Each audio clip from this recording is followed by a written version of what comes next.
ச்சே, நேத்து என்ன சாப்பிட்டேன்னு தெரியலையே. தலை வின்னு வலிக்குது. அப்படி என்னதான் சாப்பிட்டேன்னு ஒண்ணும் புரியலையே. பாட்டி வேண்டாம் வேண்டான்னு சொன்னேன். இந்த திவ்யா தான் கேட்காம அரேஞ்ச் பண்ணிட்டா. பாட்டி இல்லைன்னா நமக்கு இப்படி ஆயிருக்காது.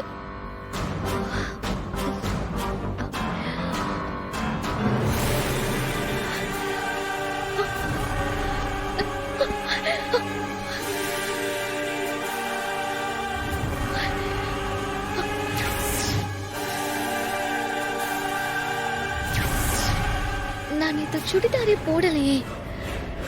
நேத்து நைட்டு சாரி தானே கட்டியிருந்தேன். வாமிட் பண்ணிட்டு அப்படியே தூங்கிட்டோம். சுடிதார் மாறி இருக்குனா அப்ப யாரும் மாத்தி தானே இருக்கணும். யாரு?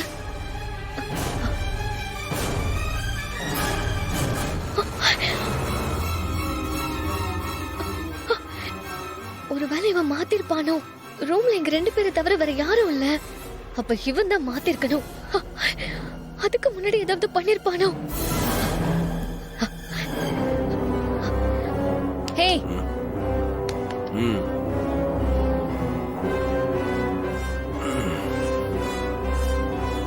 என்ன நீ இவ்ளோ சீப்பா இருப்ப நான் கொஞ்சம் கூட நினைக்கல. ஏன் இப்படி செஞ்ச சொல்லு.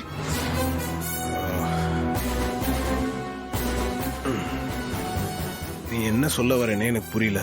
ஹே, நடிக்காத. நைட்டுக்கு என்ன பண்ண சொல்லு. நைட் என்ன பண்ணனா? நான் எதுவும் பண்ணலையே. ஹே, செய்யறதெல்லாம் செஞ்சுட்டு இப்போ ஒண்ணும் தெரியாத மாதிரி நடிக்கிறியா? நீ என்ன சொல்ல வரேனே எனக்கு சுத்தமா புரியல. என்ன சொல்லணுமோ அதை நேரடியா சொல்லு. சொல்றேன். அப்பயாச்சும் உண்மையை ஒத்துக்கிறியான்னு பாப்போம். நேத்து நைட்டு பார்ட்டியில என்ன சாப்பிட்டதே தெரியல. ஒரு மாதிரி போதையா மயக்கமா இருந்துச்சு. அதோட நான் ரூமுக்கு வந்து வாமிட் பண்ணி படுத்துட்டேன். அப்ப நான் போட்டிருந்தது சாரி, இப்ப நான் போட்டிருக்கிறது சுடிதார்.